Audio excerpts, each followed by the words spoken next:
دفتر تحریک مسلم شبان پر آج ایک اجلاس زیر صدارت صدر تحریک مسلم شبان مشتاق ملک کی صدارت میں علماء دین، مفتیان اکرام، سیاسی و سماجی مسلم قائدین کا ایک اہم اجلاس منعقد کیا گیا۔ اس اجلاس میں سیکریٹریٹ میں مساجد کے انہدام کی پرزور مذمت کی گئی اور آئندہ جمعہ کو احتجاجاً یوم سیاح منانے کا فیصلہ کیا گیا ہے۔ شہر کی سبھی مساجد اور مکانات پر سیاہ جھنڈے پھہرانے کی اپیل کی گئی۔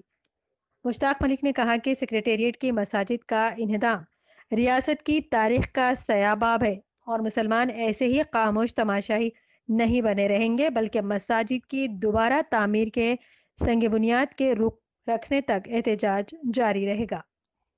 نمائندے سٹی انڈیا نیوز محمد واجد خان کی یہ رپورٹ۔ دفتر پر آج مسلم جماعتوں اور سیاسی مسلم قائدین، دینی ملی جماعتیں جس میں شامل تھیں، مفتیان اکرام بھی شامل تھے، بازیابی سیکریٹریٹ مساجد کے سلسلے میں اجلاس منعقد ہوا، جس میں ایکشن کمیٹی بازیابی سیکریٹریٹ کی مساجد کے لیے ایک کمیٹی بنائی گئی ہے اور متحدہ طور پر جدوجہد کرنے کا فیصلہ کیا گیا ہے۔